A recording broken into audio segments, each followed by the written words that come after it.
I used to think my morning coffee and skipping breakfast didn't matter, but I was wrong and my blood sugar paid the price. If you're a senior over 60 and you're managing type 2 diabetes, or even just watching your HbA1c, this message is especially for you. The right habits of diabetes can lower blood sugar, boost insulin sensitivity, and promote healthy aging without fad diets or expensive supplements. In this video, I'll walk you through 5 bad habits that every diabetic senior should avoid. Backed by science, these are mistakes I wish I had known sooner, and fixing them could be the missing link to healthier aging. So if you're tired of doing everything right, but still not seeing results, don't miss this. Be sure to like this video and subscribe Golden Aging Health, and turn on the notification bell if you want to stay updated and learn how to take control of your health. If I could rewind the clock, this would be the very first habit I'd change. It seems harmless at first, but it can seriously derail your blood sugar if left unchecked. Habit number 1. Skipping breakfast or eating too late. I was skipping breakfast. Yep, just skipping breakfast. Something so small, yet it had a massive impact on my diabetes and overall senior health. As seniors, many of us lose our appetite in the morning or we're too busy with medications or appointments. But the Mayo Clinic warns that skipping breakfast can disrupt your insulin sensitivity, especially in people over 60. When we go too long without eating, the liver releases more glucose into the bloodstream, making it harder to manage blood sugar later in the day. A study from the American Journal of Clinical Nutrition found that people who ate a high-protein breakfast had 30% better blood sugar control throughout the day compared to those who skipped it entirely. Even more surprising, delaying your first meal past 10 a.m. may also raise your HbA1c levels over time. That's right, your morning routine could be silently sabotaging your diabetes care. What works better? Start your day with 20-30 grams of protein, like eggs, Greek yogurt, or a small protein shake. This helps regulate your metabolism and lowers your post-meal glucose spikes. I personally noticed my fasting glucose drop from 135 milligrams DL to under 110 just by changing my breakfast.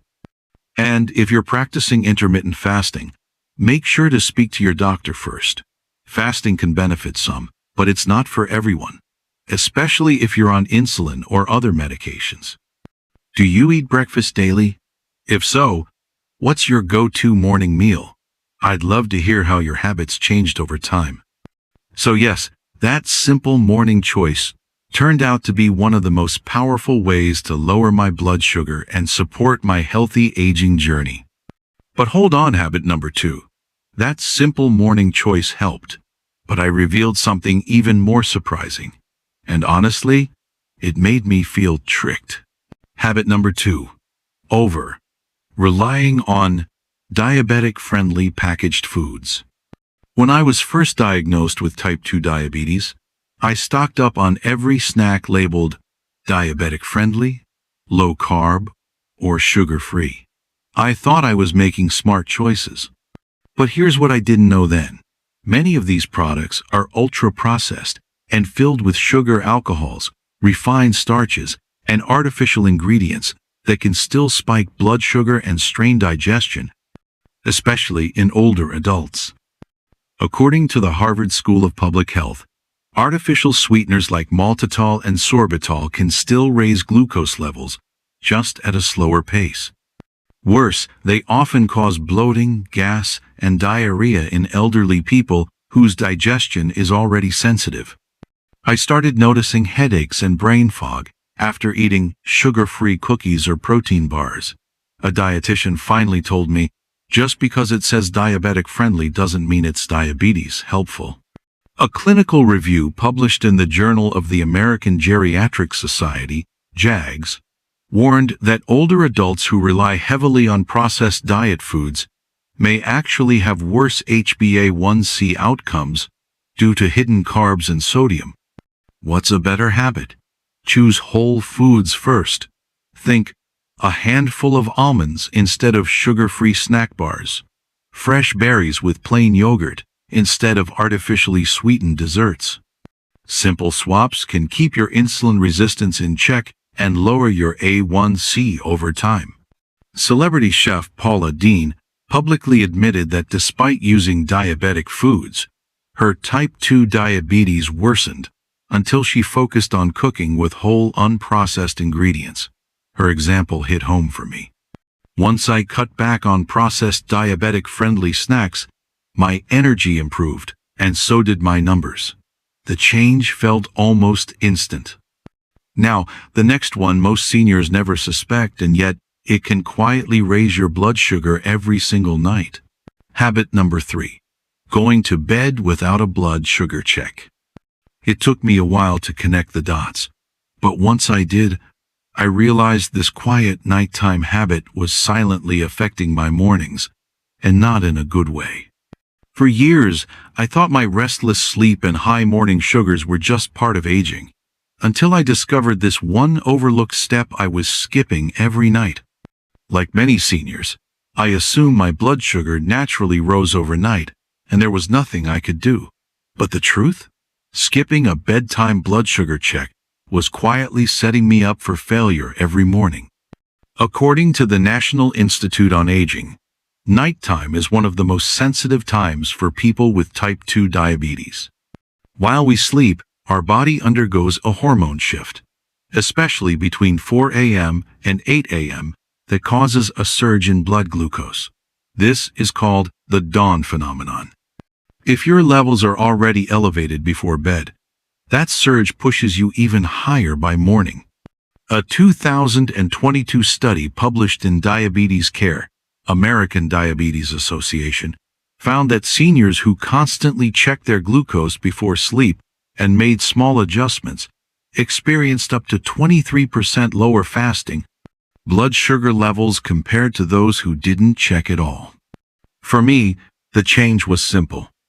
At 9 p.m., I started checking my glucose each night.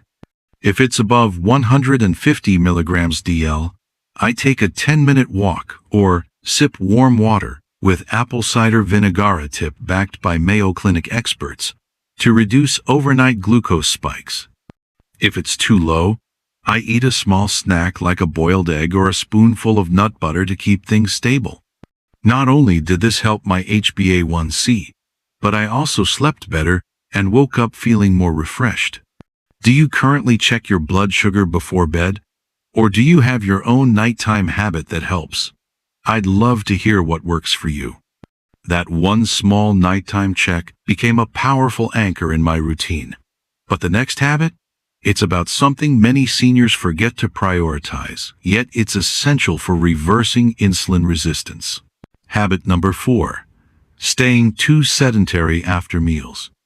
For a long time, I had a routine. Eat dinner, clear the dishes, then sit in my chair for the rest of the evening. I thought I was taking it easy, but what I was really doing was letting my blood sugar climb unchecked. According to Harvard Health, remaining sedentary after meals can cause a spike in postprandial blood glucose. That's the blood sugar rise that happens after eating. For seniors, this effect can be even more pronounced due to slower metabolism and declining insulin sensitivity. A 2016 study published in Diabetologia found that walking for just 10 minutes after each meal lowered blood sugar by 12% in older adults with type 2 diabetes, compared to those who took one 30-minute walk at another time of day.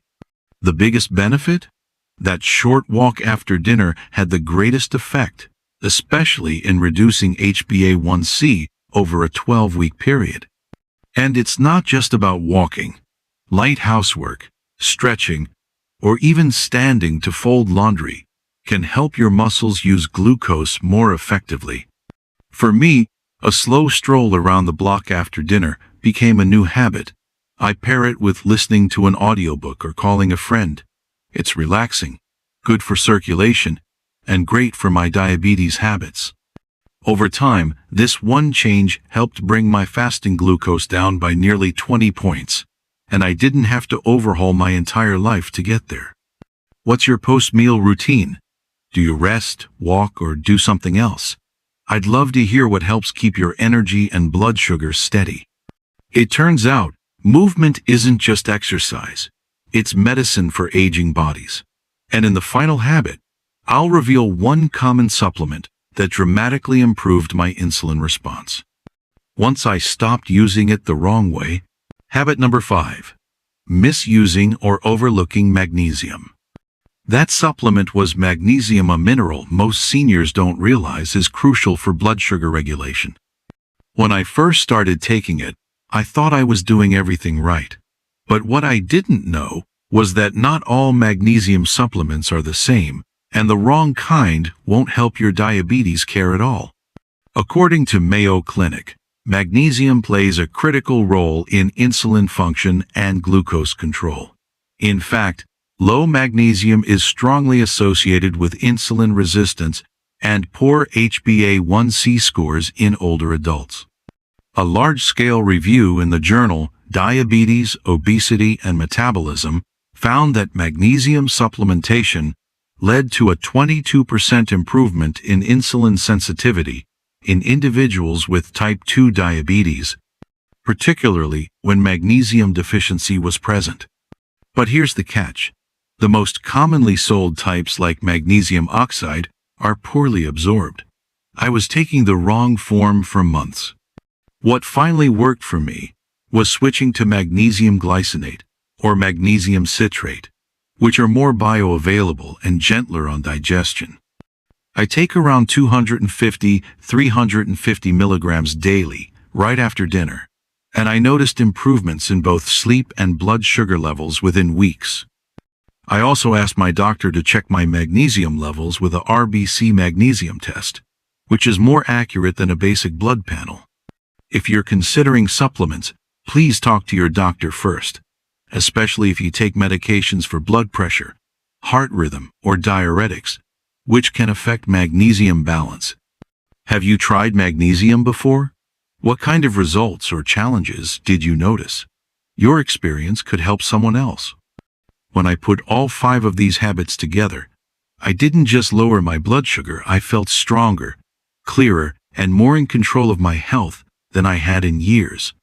So, let's take a moment to recap the 5 diabetes habits I wish I'd learned sooner. Skipping breakfast seemed harmless, but it led to unpredictable blood sugar swings and higher A1C levels. A morning protein boost changed that. Relying on diabetic-friendly packaged foods made things worse, full of hidden carbs and sweeteners that left me foggy and frustrated. Not checking my glucose before bed kept me in the dark about my nighttime spikes. A simple bedtime habit gave me steady mornings again. Sitting too long after meals silently sabotaged my numbers. Just 10 minutes of movement after eating made a noticeable difference. And finally, overlooking the right kind of magnesium kept my body from using insulin effectively until I switched forms and felt the improvement. These habits didn't look dangerous, but they were.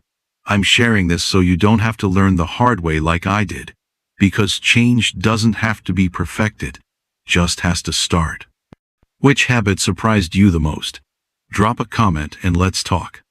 If this video helped you, please give it a thumbs up, share it with a friend, and subscribe to Golden Aging Health for more guidance on healthy aging and diabetes care. And remember, always consult your healthcare provider before making any changes to your diabetes management. This video is for informational purposes only. You deserve to feel well. You deserve to feel strong. And you are absolutely not alone in this.